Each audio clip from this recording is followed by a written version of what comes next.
Oi, moçada! Espero que todos estejam bem, que tenham passado um dia bom, né? E vamos ficar firmes, hein, moçada? Já já tudo isso vai ter passado, né? Tenho muita esperança de que em agosto nós já estaremos nos encontrando nos corredores da faculdade, quem sabe na sala de aula. E qualquer coisa, moçada, que vocês virem de interessante, né?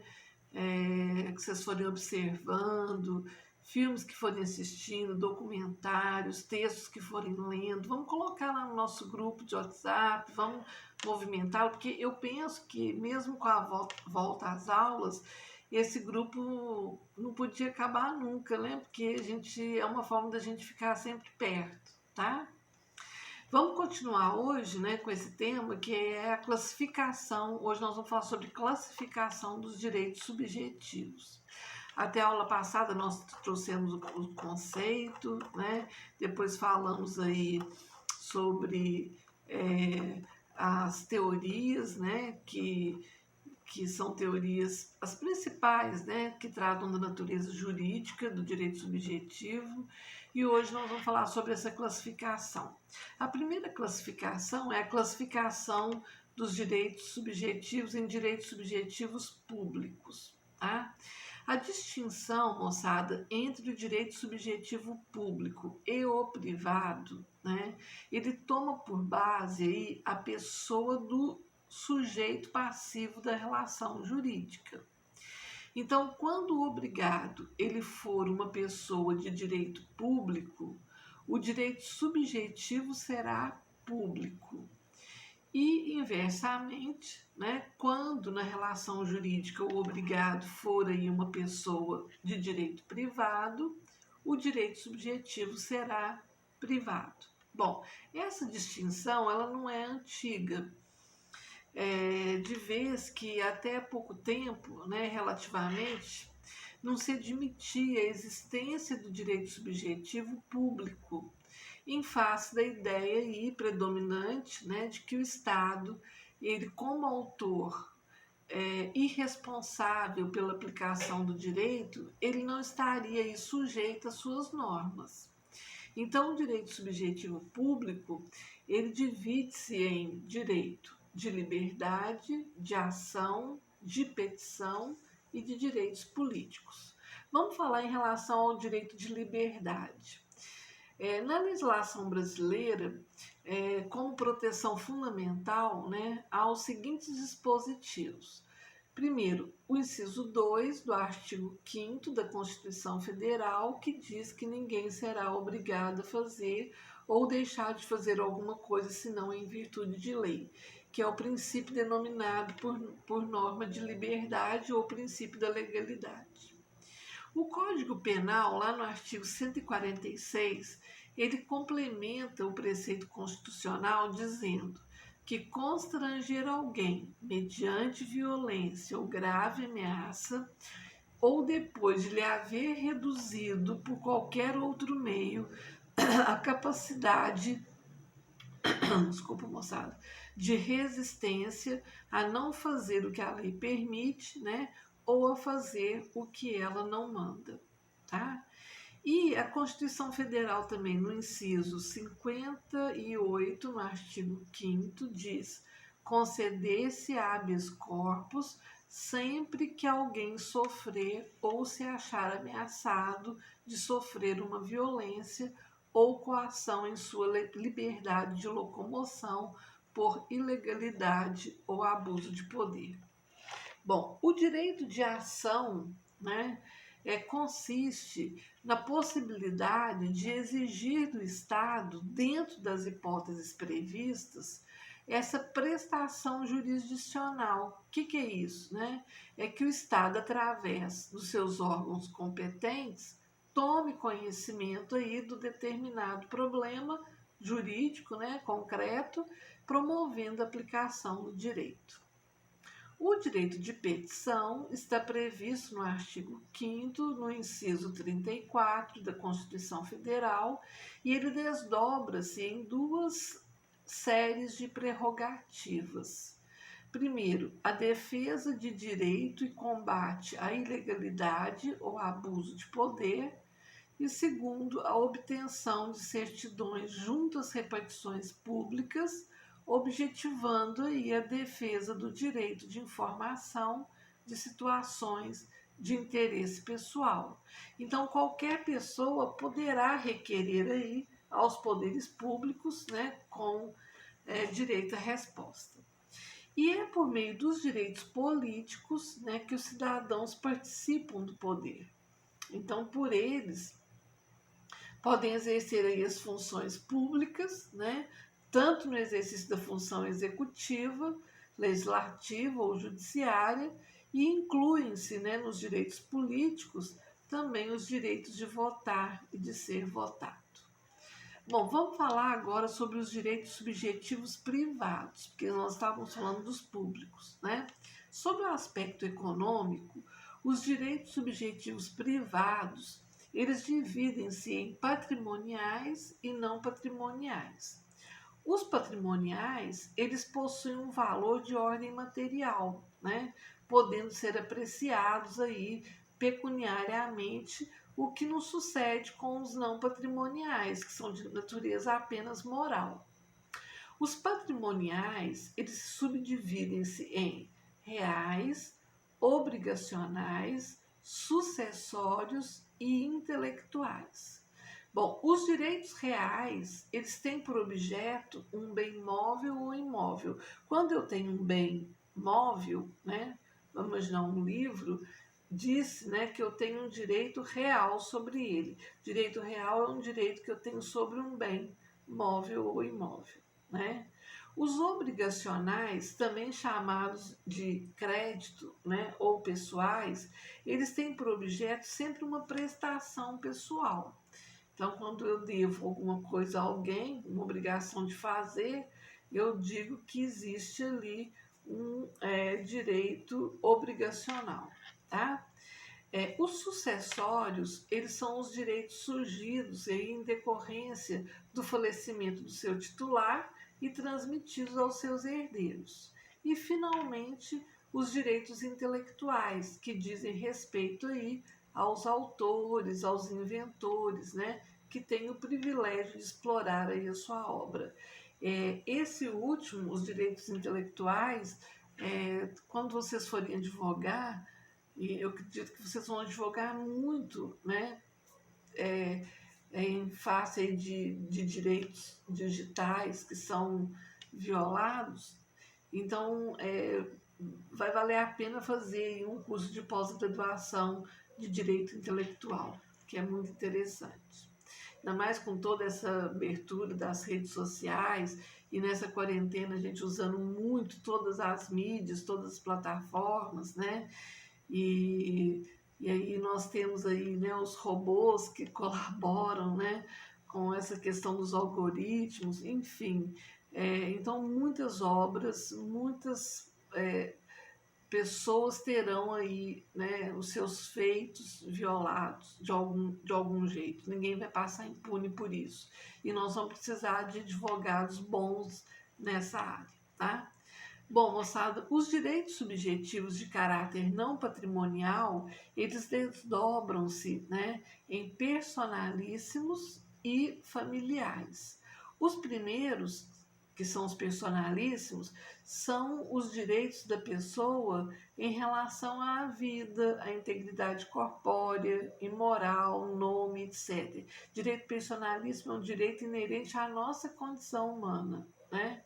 E eles são também denominados inatos, porque eles tutelam o ser humano a partir daí do seu nascimento. Então, desde que a gente nasce, nós já temos aí os direitos personalíssimos garantidos. Há alguns autores que entendem que desde que existe vida, e não desde o nascimento com vida, a gente já tem esses direitos personalíssimos que também são garantidos, inclusive o direito à imagem, né? O direito à imagem do nascituro, que por meio de ultrassonografia, ele ainda não é um sujeito de direitos, mas ele já tem um direito personalíssimo garantido. E já os direitos familiares, eles decorrem do vínculo familiar, né? Como os existentes aí entre os cônjuges e os seus filhos. Bom, outra classificação é que os direitos são absolutos e relativos, né? Nos direitos absolutos, a coletividade, ela figura como sujeito passivo da relação. São direitos que podem ser exigidos contra todos os membros da coletividade. Por isso eles são chamados de erga omnes, contra todos, né? O direito de propriedade é um exemplo. Então, os relativos, eles podem ser opostos apenas em relação a determinada pessoa, né, ou pessoas que participam da relação jurídica. Os direitos de crédito, de locação, os familiares, são alguns exemplos de direitos que podem ser exigidos apenas contra determinada ou determinadas pessoas, com os quais aí o sujeito ativo mantém vínculo, né? Seja decorrente de um contrato, de um ato ilícito ou até por uma imposição legal. Outra classificação é que os direitos são transmissíveis e não transmissíveis, os direitos subjetivos, né? Como os nomes mesmo indicam, né, os transmissíveis são aqueles direitos subjetivos que eu posso passar aí de um titular para outro, o que não ocorre, né, com os não transmissíveis, seja por uma absoluta impossibilidade do fato ou até por uma impossibilidade legal. Então, os direitos personalíssimos, eles são sempre direitos não transmissíveis. Não tem como eu transmitir um direito à liberdade. Estou transmitindo para você a minha própria integridade física, né? Não existe isso. Enquanto os direitos reais, que são direitos sobre coisas, bens móveis e imóveis, em princípio, eles são transmissíveis, tá? A transmissibilidade dos direitos, ela se opera inter vivos ou mortis causa, né? O que é isso? Entre pessoas vivas, né, como nos contratos de locação, comodato, entre outros, né, ou em razão de morte, como na sucessão legítima e na sucessão testamentária, tá? Bom, outra classificação dos direitos subjetivos é que eles podem ser direitos classificados como principais e acessórios. Os primeiros, que são os principais, são aqueles que são independentes, são autônomos, né? Enquanto os direitos acessórios, eles estão na dependência do principal, não possuem desistência autônoma. Vou dar um exemplo aqui, talvez vocês consigam entender. Vamos imaginar um contrato de locação. Geralmente, já não é uma prática tão comum, mas ainda assim, né? O locador, que é o proprietário do imóvel, ele pede uma garantia contratual. E essa garantia contratual, que é caso o locatário deixe de pagar o aluguel, essa garantia vai servir, né, para fazer esse pagamento, é chamado de fiança. Fiança é uma garantia do contrato. Um fiador diz, olha, senhorio, proprietário, pode ficar tranquilo que caso o inquilino não pagar os aluguéis, eu vou pagar. Mas esse contrato de fiança, ele só existe porque existe um contrato de locação. Porque não tem como eu falar, vamos fazer uma garantia contratual sem haver contrato. Então, diz que o contrato de locação é o principal e o de fiança é um contrato acessório, porque o contrato de fiança depende da existência do contrato de locação para existir. Só a título de exemplo, tá, moçada? E os direitos, eles são também classificados como renunciáveis e não renunciáveis.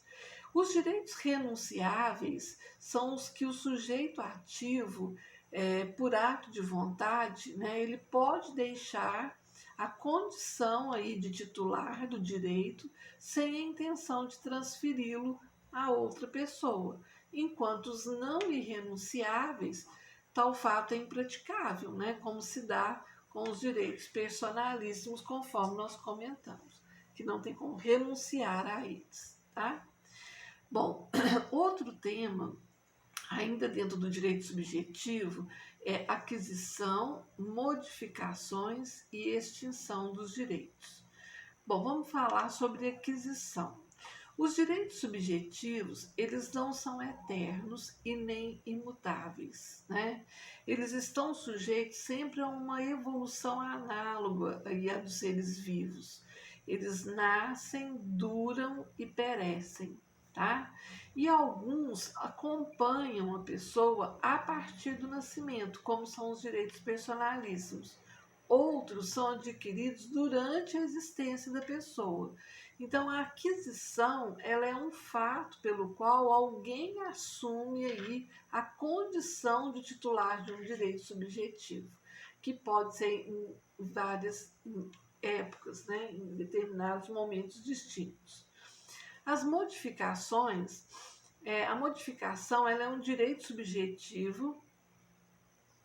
A modificação de um direito subjetivo, né, ele pode ocorrer aí sob vários modos, sob variados modos, né?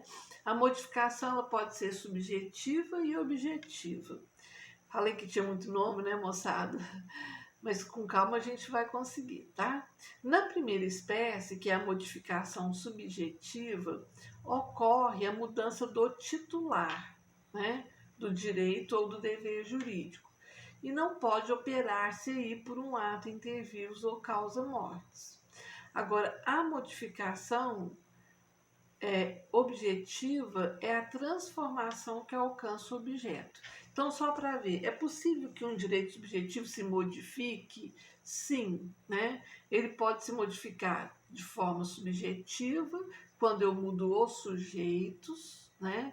Então, é possível mudar o titular do direito aí, ou do dever jurídico. O que pode, eu falei não, né, antes, mas o que pode sim operar-se não só entre pessoas vivas, mas também depois da morte. E a modificação objetiva é quando eu transformo, é a transformação que alcança o objeto. Eu mudo, por exemplo, um bem que eu estava devendo com obrigação de entregar um livro X para um livro Y. Eu mudo o objeto, tá? E a extinção se dá de algumas formas. Primeiro, pode ser por perecimento do objeto. Perecer é perda total, quando ele desaparece, né? Então, se o direito ele recai aí sobre a coisa e ela perde as suas qualidades essenciais, né, ou até o valor econômico, considera-se aí extinto o direito. Então, igual efeito jurídico se dá aí com o perecimento do objeto e quando este se confunde com o outro, né, do qual ele não possa se destacar. E na hipótese ainda, né, em que se localize um lugar, né, inacessível, como é a situação de um objeto lançado em um abismo ou até no fundo do mar, tá? A alienação é uma outra forma de extinção.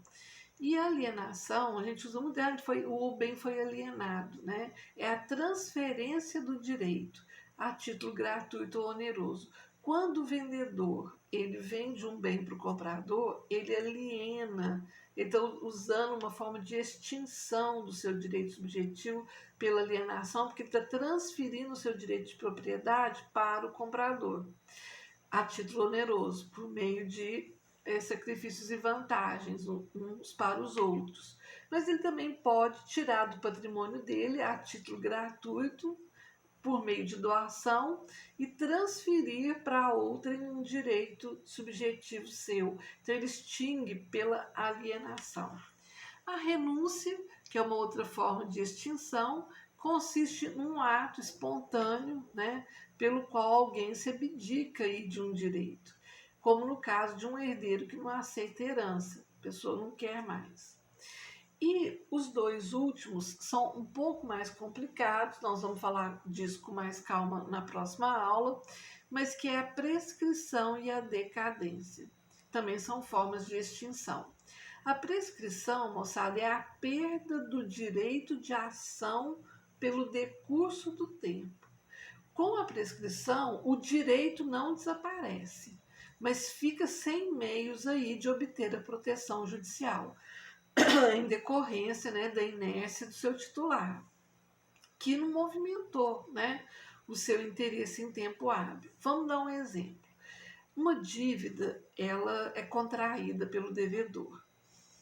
E o devedor, o devedor, o sujeito ativo, que é o vendedor, né, ele tem aí até 5 anos para entrar com uma ação contra o comprador, que é o devedor, né, o devedor do dever jurídico, para que ele pague a sua dívida. Caso ele não entre nesse período de 5 anos, disse que houve uma prescrição, ou seja, aí o vendedor, que é o sujeito ativo, não tem o direito, essa pretensão de exigir no judiciário o pagamento dessa dívida. Mas lembrando, né, que o direito não desaparece quando há a prescrição. Tanto que a dívida não some, ela não desaparece. A dívida continua existindo. O que o sujeito ativo perde é a pretensão de exigir esse pagamento no judiciário. E aí essa é uma forma de extinção de direitos subjetivos chamado de prescrição. E a decadência, por fim, é uma figura que se semelha muito à prescrição, mas que produz aí efeitos distintos, né? Que consiste na perda de um direito pelo decurso do tempo. Vamos dar um exemplo. Quando um produto é defeituoso, o fornecedor ele tem até 30 dias para sanar o defeito, que é quando eu mando para a autorizada, né, assistência técnica, e a assistência técnica vai tentar sanar o defeito no produto. Decorridos esses 30 dias, terminado, disse que houve uma decadência, decaiu o seu direito de tentar sanar. Tanto que por isso o consumidor pode ir lá e buscar o bem e optar por trocar por outro, pegar o dinheiro de volta ou pedir um abatimento proporcional no preço. Então, o prazo decadencial, ele já está estabelecido, previsto, né? E se eu não usá-lo naquele período, eu decaio aí do meu direito, eu caduca, né? É uma palavra que a gente usa muito, caduca o meu direito de exigir, tá? Então, moçada, nós vamos ficando por aqui. Sexta-feira a gente volta, né? Fiquem em paz, viu, moçada? Vocês são muito especiais. Eu vi um vídeo no Instagram daquela atriz da Viola Davis, né? E ela falando, você é muito importante, né? Você vale a pena. E eu fiquei pensando, poxa, eu valho a pena. Vocês são muito importantes, viu, moçada? Para um monte de gente, especialmente para mim, tá bom?